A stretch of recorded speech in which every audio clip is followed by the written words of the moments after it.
Alright, so what we have here is a similar thing to what I've done before, but now instead of using Swift, it's using TypeScript. So it's a little bit more exciting.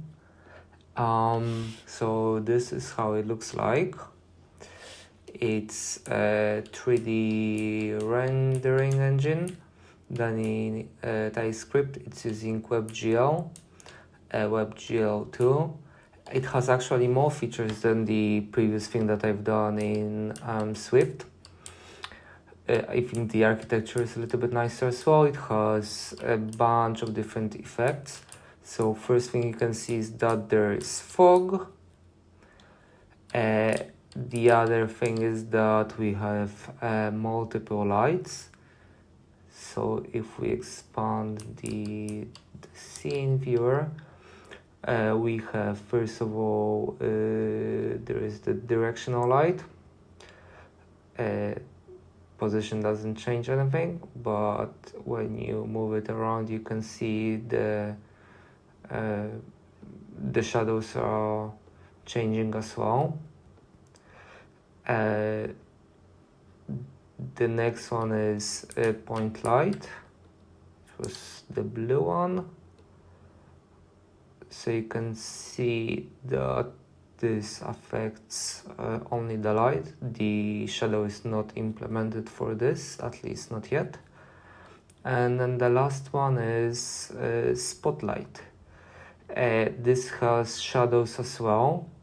So we can actually have a quite interesting result when we have a shadow like this and shadow like that at the same time. So you can see that there is two shadows happening at the same time and they mix together.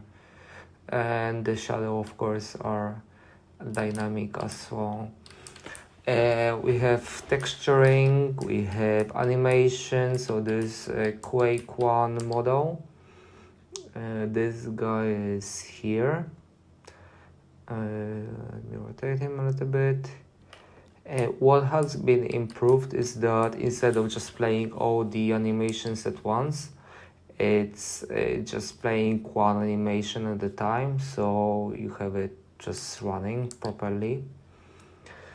There is the waveform object model as well, which is the bear, and you can see that it has an environmental map applied to it, so that's why it's appearing shiny. Another thing is the box. The box also has environmental map, and also it has a shininess texture applied additionally. Shininess or roughness, but I think there's something not working correctly with it. But anyway, that's the idea. You can move it a little bit around, rotate it. Yeah. There is the skybox. The axis, the infinite grid, those are done in a similar way. Yeah, I was planning on doing more controls for just enabling and disabling different kind of things as well, but maybe gonna do that at a slightly later point. The other interesting thing is that I can also control it using gamepad. You cannot see it here, but I'm just using my connected AB2 and it's working quite nicely. Oh, okay. Yeah, it's working quite nicely. And this is using right now right-handed coordinate system. And I was reading a little bit about it because I was a little bit confused about the differences, and it turns out that OpenGL actually it doesn't use, well, it does use, it uses the left-handed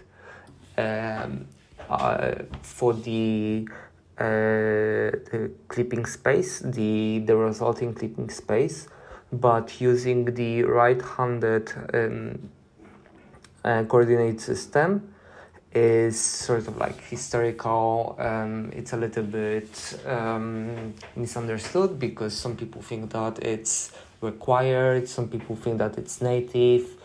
It's more of a convention, really. You can use either, and I can show you that if we so I actually implemented both of them, and if I just change it to left-handed and then run it again,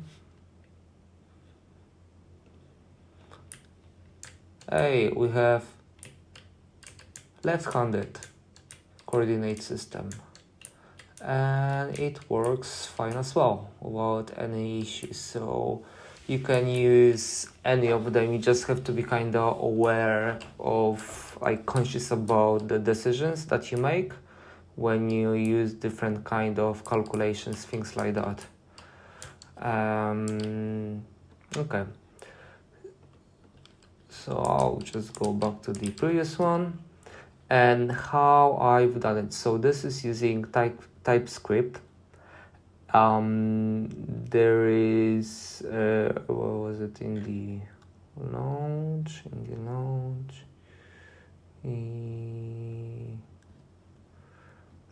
Yeah, so it's using npm to how was it? I forgot because I touched it quite a while before in package. Yeah, so it basically builds it with TSC and then runs it.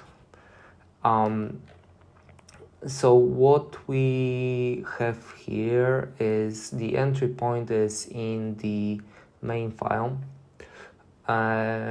This bit sets up the whole, mostly the debugging or debugging the configuration view, and then we enter the main loop. It sends separately the update and draw messages, you could call them, basically the functions, just to make it a little bit more easy to maintain. And what it does first is it goes into the renderer, and for each of the update you can see that it has a list of entities which is inside of a scene, and each entity has a face specified, so it's sort of like a method that it understands that it wants to respond to. So basically each entity can pick up what it wants to respond to. So first we do all the updates, so that's gonna do things like animation, and then we're gonna do the draw. So the draw is executed on entities that respond to a specific render pass. So I've done a number of different random render passes. So there is the one for the axis, for the grid, for the font shader, for the skybox, and so on. So this makes it a little bit flexible. The renderer is not really aware about each of the differences between them. It kind of treats all of them in a uniform way. We simply specify all the things that should happen, and they happen. So if we want to add another render pass, it should be quite straightforward. It shouldn't really affect any of the existing code. We also have a resize event. It's done slightly differently. So this is using this piece of code. I saw somewhere that maybe it's not the best way, but it seems to be working fine, so it's good enough for me. Yeah, so it's the same thing. We can use the resize effect, the resize phase, to change things such as the cameras. So when we have a camera and we resize the was it here? Oh, I forgot. Entities, data. Oh, it was here. So, well, in any way, yeah. So this is basically what happens. The way it is structured is that we have a scene which specifies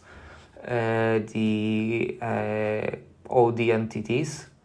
Then the entity can be a camera, light, or an object that we want to draw.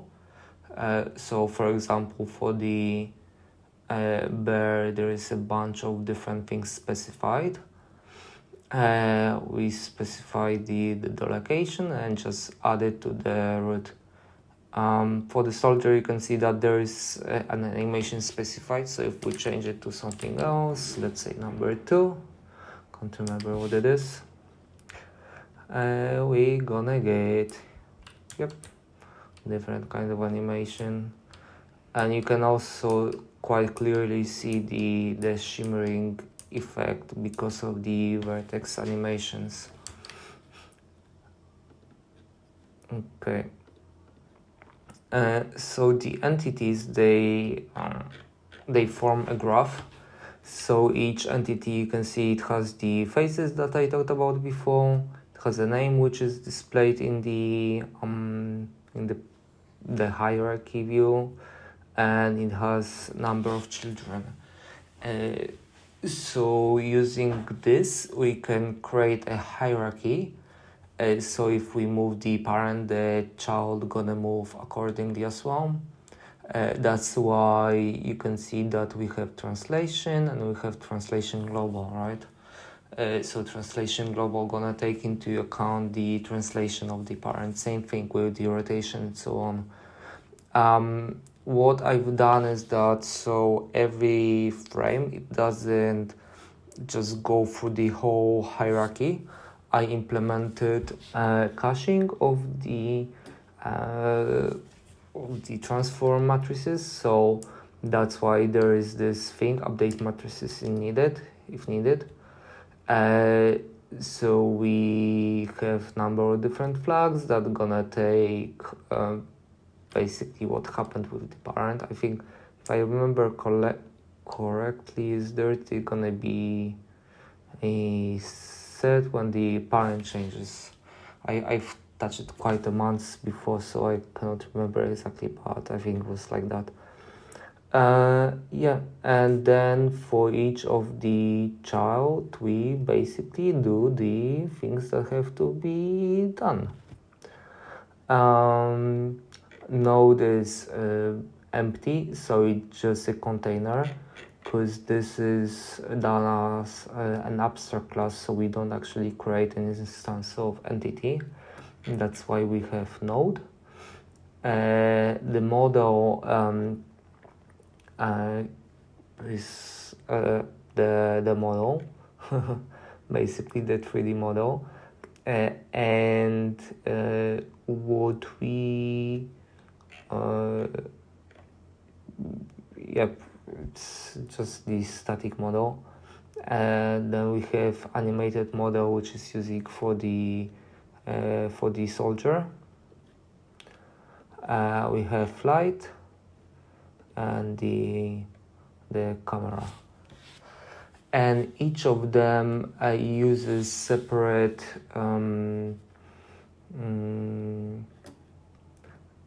data, which is held inside of like this structure. We have the coding, which is similar as done in the Swift code. It's a little bit easier to do the pointer manipulation and all that stuff compared to Swift, because you don't really have pointers, so you have sort of shortcuts to handle that. So you have where was it, the If I find an instance of it, yeah, you have the float arrays. So instead of having a pointer to data, you have these guys, and it makes the management of the data just so much easier compared to especially Swift. I think it'd be not too bad in C, but in Swift, because of the safety, it gets a little bit troublesome.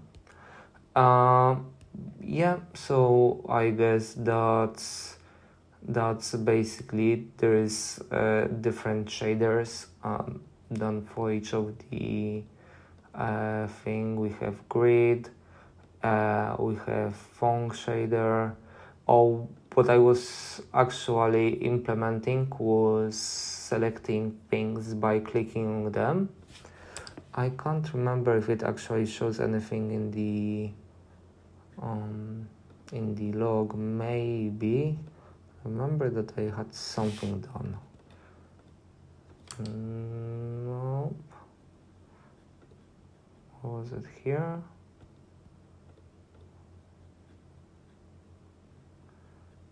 I think it was different view. Maybe here, console. Nope. Maybe it's not enabled, something like that. Have to check it at some later point. But basically the idea is that instead of selecting things in the tree of the objects, you can just click on them in the view. Yeah, so I may get back to this at some point. It's kind of fun. Or you can also see that the input handling is in a separate place as well, so it can handle the keyboard, mouse, and the gamepad. And here I also created a helper class for the pointer manipulation. Yeah, I think that the structure overall is much nicer. I put more effort into this than into the Swift code. Partially also because doing OpenGL in Swift is a little bit pointless, except for just like fun exercise. But when it comes to WebGL, you can actually get something done with it. Like if I put more time into this, like you can make it into a thing, right? Yeah, so that's basically what I was working on, what I got. Maybe I gonna do something more. I'll post a link to the GitHub, to the repository in the description, so you can have a look at that if you're interested. And if you'd like, I can talk a little bit more about how certain things were done, how it was put together, if anyone finds this interesting or useful. So yeah, thank you.